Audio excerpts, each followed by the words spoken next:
masih di acara review dan outlook Okta Investama Berjangka. Nah, seperti biasa, sebelum kita masuk ke dalam bocoran-bocoran mengenai posisi-posisi apa saja nih yang baik untuk masuk di market, kita terlebih dahulu akan membicarakan atau menginformasikan tentang segala sesuatunya mengenai Okta Investama Berjangka. Nah, untuk perizinan dari Okta Investama Berjangka itu sudah lengkap. Ada perizinan dari Bapepti, tergabung di Lembaga Clearing Berjangka Indonesia, kemudian juga ICDX dan juga Asosiasi Aspektindo. Kemudian untuk penghargaan dari Okta Investama Berjangka itu sudah oke, sudah memenangkan The Most Excellent Broker dan The Most Transparent Broker. Untuk kelebihan trading di platform NT5 Okta Investama Berjangka itu juga ada banyak. Yang pertama kali itu adalah low spread, di mana features ini paling banyak dicari oleh para rekan Okta traders sekalian, dikarenakan akan lebih memberikan peluang untuk lebih cepat mendapatkan profit di market, dikarenakan bisa menggunakan trading ala scalping. Kemudian low commission, charge commission pun juga sangat-sangat minim. Kemudian ada free swap. Nah, ini merupakan salah satu unggulan dari platform MT5-nya Okta Investama Berjangka. Kemudian proses withdrawal itu juga cepat, menggunakan jam lokal Bank Umum Nasional. Dan yang terakhir, kita memiliki program yang namanya Okta Vaganza, yang mana para traders pada saat bertransaksi di platform MT5-nya Okta Investama Berjangka itu akan berubah menjadi lot, dan dari lot-lot yang terkumpul tersebut akan bisa di-redeem menjadi poin, dan poin-poin yang terkumpul tersebut akan dapat di-redeem menjadi hadiah langsung. Kami ulangi sekali lagi, ini merupakan hadiah langsung berupa voucher 100.000, 200.000, terus makin naik, handphone, kemudian makin naik, emas 1 gram, 5 gram, 10 gram, terus makin naik, motor listrik, dan yang terakhir adalah mobil listrik. Kemudian untuk media sosial Okta Investama Berjangka itu ada banyak, ada www.okta.co.id. Jadi untuk membuka account, untuk depo itu bisa melalui website dari www.okta.co.id. Kemudian kita memiliki Facebook, Instagram, YouTube channel, Twitter, dan juga TikTok. Tetapi kami declare bahwa kita tidak menggunakan platform Telegram. Dan yang terakhir, tanpa melupakan disclaimer bahwa materi ini kita sampaikan bersifat informatif untuk sebagai bahan referensi dan seterusnya. Oke, tanpa waktu menunggu lama-lama lagi, kita sudah mulai masuk ke dalam materi-materi. Tetapi seperti biasa kita akan mereview dulu apa saja sih yang terjadi di pekan kemarin. Karena seperti biasa, apa yang terjadi di pekan kemarin itu bisa jadi akan berlanjut pergerakan untuk harga atau market di pekan ini. Nah, untuk pekan kemarin, di sesi perdagangan Selasa itu ada pengumuman suku bunga daripada Australia yang sesuai dengan ekspektasi para pelaku pasar itu terjadi penurunan dari level 4%, 4,1% menjadi 3,85%. Kemudian untuk Kanada ada pengumuman inflasi yang untuk CPI month-to-month itu ditutup menurun dari 0,3% menjadi minus 0,1%. Tetapi untuk median CPI justru mengalami kenaikan dari 2,9% menjadi 3,2%, sedangkan trim CPI untuk year on year juga mengalami kenaikan dari 2,8% menjadi 3,1%. Hal ini menyebabkan mata uang Kanada mengalami penguatan di sesi perdagangan Selasa, sementara untuk mata uang Aussie itu masih sejalan dengan apa yang disampaikan untuk trading trend signal harian yang kami sampaikan melalui customer service kami, melalui departemen-departemen kami yang terkait untuk menyampaikan kepada klien bahwa ada posisi buy limit yang bagus untuk mata uang Aussie di sesi perdagangan kemarin. Kemudian untuk hari Rabu ada data inflasi untuk pound sterling yang mengalami penguatan yang signifikan dari 2,6% menjadi 3,5%. Semakin menguatkan pound sterling di sesi perdagangan selama sepekan kemarin.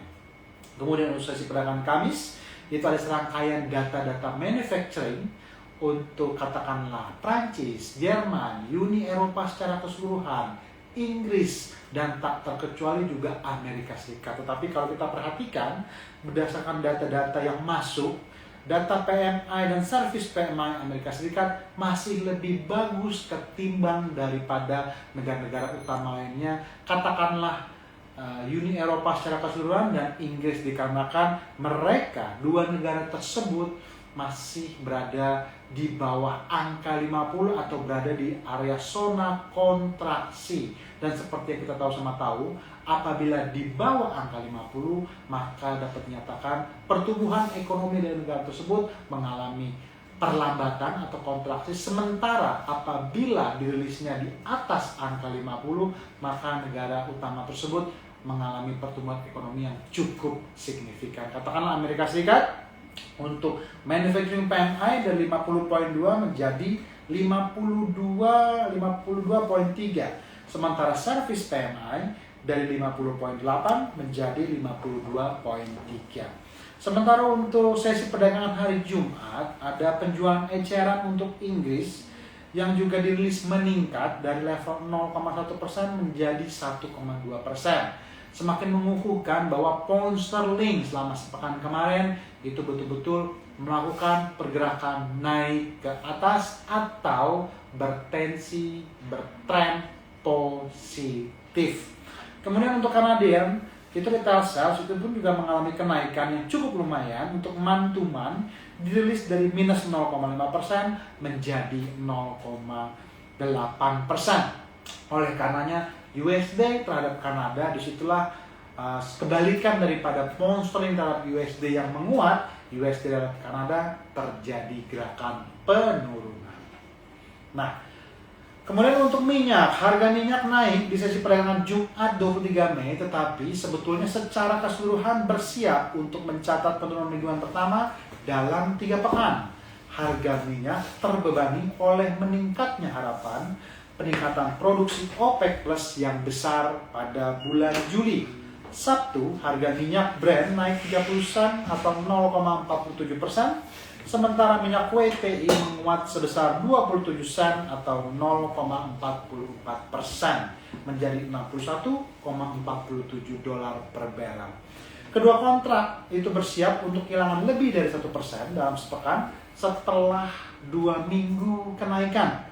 OPEC Plus yang merupakan kelompok organisasi negara-negara pengekspor minyak dan sekutu yang dipimpin oleh Rusia akan mengadakan pertemuan minggu ini yang diharapkan akan menghasilkan peningkatan produksi sebesar 411.000 barrel per hari untuk bulan Juli.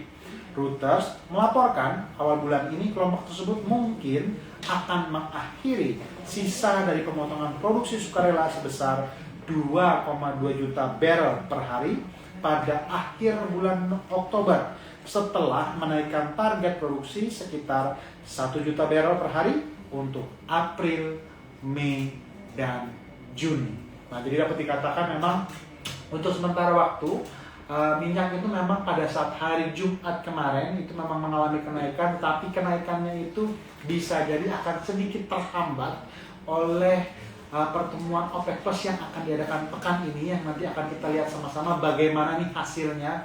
Apabila terjadi kesepakatan untuk menambah kuota produksi dari negara-negara anggota OPEC Plus, disitulah akan menandakan atau mengestimasikan pergerakan naik harga minyak akan sedikit terhambat. Tetapi nanti secara teknikal seperti biasa akan kami kasih bocoran bahwa area resistennya minyak itu berada di harga-harga berapa saja. Kemudian untuk emas, kami informasikan harga emas melonjak tajam pada pekan lalu karena investor memburu aset safe haven di tengah munculnya kembali ancaman tarif dari Presiden Amerika Serikat Donald Trump dan pelemahan dolar Amerika Serikat. Pada penutupan perdagangan Jumat, harga emas menyentuh 3356 per troy ounce atau melesat sebesar 1,91%. Kenaikan ini juga membawa emas kembali ke level 3.300 dan harga penutupan ini juga menjadi level tertinggi dalam 12 hari terakhir dalam sepekan. Harga emas naik sebesar 4,83%. Lonjakan tersebut memutus kinerja buruk emas 2 pekan lalu yang sempat ambruk sebesar 3,67%. Penguatan 4,83% juga menjadi yang tertinggi sejak pekan kedua April 2025. Sedangkan Trump ini memang sedang agresif ya dalam 24 jam terakhir mengancam tarif 50% terhadap Uni Eropa mulai 1 Juni, menyerang Apple dan menekan Harvard, membuat pasar saham murah, dan itu sangat bagus untuk pergerakan emas naik ke atas. Sedangkan harga emas bisa ada kemungkinan kembali terbang di pekan ini. Jadi memang emas dalam beberapa hari terakhir mendapatkan dukungan yang kuat dari tensi-tensi negatif daripada Presiden Amerika Serikat Donald Trump, dikarenakan yang tadinya market itu bergerak anteng, bergerak stabil dengan jalan naik ke atas, tetapi tiba-tiba di counter sama pernyataan-pernyataan kontroversial daripada Donald Trump yang mengatakan bahwa bisa jadi Uni Eropa akan dikenakan tarif sebesar 50% oleh Amerika Serikat yang akan dimulai pada tanggal 1 Juni 2025. Sementara kita tahu untuk negara China, negara rival utama daripada Amerika Serikat sendiri, selama 3 bulan ke depan itu hanya dikenakan sebesar 30%.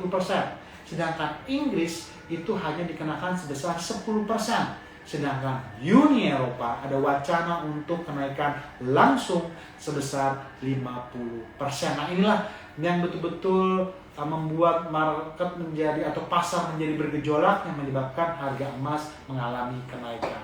Terlepas daripada itu juga konflik antara Rusia versus Ukraine kembali memanas, di mana Rusia menyerang Ukraine dengan kapasitas drone yang sangat-sangat banyak, yang sangat luar biasa, bahkan tertinggi selama terjadinya perang Rusia versus Ukraine. Jadi semakin mengamini bahwa apakah betul akan terjadi perdamaian antara Rusia dengan Ukraine. Disitulah akhirnya perdamaian kira-kira akan menjadi buntu kembali, yang otomatis menopang kembali harga minyak. Kemudian untuk faktor internal dari Amerika sendiri itu juga ada pernyataan dari Donald Trump yang menginginkan bahwa Harvard tidak lagi menerima mahasiswa atau mahasiswi internasional. Katakanlah, karena kalau dipikir-pikir memang setelah ditelusuri untuk mahasiswa-mahasiswi Harvard 25%-nya itu berasal dari China, kemudian lebihnya lagi itu berasal dari negara lain, bahkan termasuk juga putri Belgia itu juga sedang kuliah di Harvard, itu juga terkena dampak daripada apa yang diinginkan Trump, bahwa mahasiswi internasional Harvard itu tidak boleh lagi berkuliah di Harvard. Kemudian untuk rancangan undang-undang daripada Trump sendiri itu juga akhirnya disetujui. Nah, inilah yang menimbulkan kegalauan pasar, karena biar bagaimanapun hal ini akan kembali meningkatkan utang pemerintah Amerika Serikat sebesar 3,6 triliun dolar hingga sampai dengan 1 dekade ke depan. Jadi ya memang banyak konflik justru bagus untuk pergerakan emas. Tetapi seperti biasa, bicara pergerakan emas, walaupun trennya positif, kita tidak pernah bosan-bosan sampaikan kepada Octatraders sekalian bahwa selalu akan ada nih pergerakan-pergerakan koreksi berdasarkan time frame H1, H4, bahkan mungkin D1. Nah, kemudian untuk outlook data kalender ekonomi tanggal 26 hingga 30 Mei, Senin dan Selasa itu masih terbilang sepi, tetapi memasuki hari Rabu itu sudah akan banyak data yang menjadi peluang untuk bertransaksi di market. Katakanlah untuk jam 8.30 di hari Rabu akan data inflasi untuk Australia yang diekspektasikan menurun dari 2,4% menjadi 2,3%. Sementara untuk data suku bunga bank sentral daripada New Zealand itu juga akan diekspektasikan menurun seperti halnya RBA di pekan kemarin. RBNZ akan diekspektasikan menurun dari 3,5% ke level 3,25%. Sementara hari Kamis ada FOMC meeting minutes Kemudian juga ada prelim GDP dari Amerika Serikat yang dirilis kurang bagus, sama-sama bertengger di level minus 0,3%. Dan klaim pengangguran diestimasikan juga mengalami sedikit kenaikan dari 227.000 menjadi 229.000. Dan hari Jumat itu nanti akan ada serangkaian data ekonomi atau peluang untuk pound sterling, yaitu pidatonya Andrew Bailey. Kita nanti akan lihat sama-sama apakah hasilnya hawkish atau dovish. Apabila hawkish, maka akan bagus bagi pergerakan pound sterling terhadap USD untuk kembali melanjutkan pergerakan rally-nya ke atas. Tetapi apabila dovish, disitulah bisa jadi pound sterling terhadap USD akan coba melakukan pergerakan koreksi penurunan ke bawah. Dan di sesi perdagangan Eropa menyambut ada Jerman juga, ada Jerman prelim CPI yang diekspektasikan menurun dari 0,4% menjadi 0,1%. Sedangkan GDP Kanada ini mengalami peningkatan dari minus 0,2% menjadi 0,2%. Bisa jadi US dollar Kanada akan melanjutkan sesi penurunan ke bawah. Dan yang terakhir, salah satu primadona pekan ini yaitu akan dirilis Core PCE Price Index daripada Amerika Serikat yang diestimasikan meningkat dari 0% menjadi 0,1%. Nah, sekarang kita langsung masuk ke bocoran teknikal. Jadi apa saja nih yang menjadi peluang? Nah, untuk minyak secara teknikal, kalau kita perhatikan sementara ini di pekan kemarin tertahan di resisten Fibonacci 50% di angka 63.80. Dan apabila untuk sepekan ini kembali berlanjut, maka bisa jadi kenaikan minyak itu akan kembali lagi menuju ke 6380 hingga yang terakhir resisten utama berada di level 65.79. Sementara untuk sisi bawah, support utama masih berada di bawah angka $60 per barrel. Jadi ya memang seperti yang disampaikan tadi secara teknikal, memang minyak bisa jadi akan mengalami kenaikan, tapi kenaikannya itu mungkin juga akan terbatas. Kita akan lihat sama-sama nanti hasil dari pertemuan OPEC Plus itu seperti apa. Apakah menyetujui untuk pemotongan produksi atau penambahan kuota produksi? Nah, nanti itu akan mempengaruhi pergerakan harga minyak lanjutan.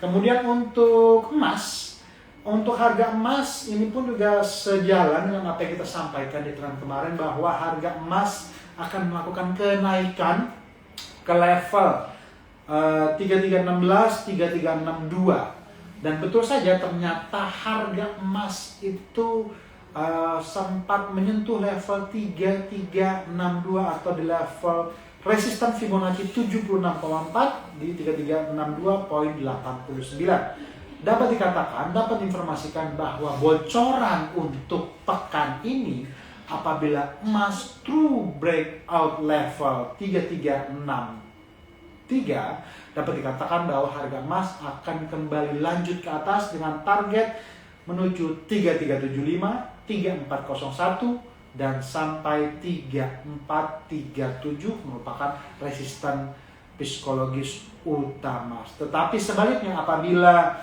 terjadi penurunan atau pergerakan koreksi menembus lagi level 3300, maka dapat diartikan koreksi emas akan menuju ke 3275, 3250 hingga 3225. Oke, materinya sudah habis. Tanpa terasa, jadi sebelum kita akhiri, kita akan kasih informasi Okta Trader sekalian bahwa untuk mulai di bulan Juni, informasi semacam ini bukan lagi diadakan seminggu sekali, tetapi akan lebih informatif dan akan diadakan selama setiap hari, setiap antara jam 9:30 sampai dengan jam 10, dikarenakan animo dari rekan-rekan Okta Trader sekalian ternyata cukup besar. Dalam artian kemana nih arah market secara harian begini, lebih baik kita adakan secara per hari. Oke, jangan pernah bosan-bosan, kita sampaikan juga untuk selalu rencanakanlah tradingan Anda dan tradinglah berdasarkan apa yang sudah Anda semua rencanakan terhadap market bersama platform MT5 Okta Investama Berjangka. Bertemu kembali bersama saya Yosi di pekan depan.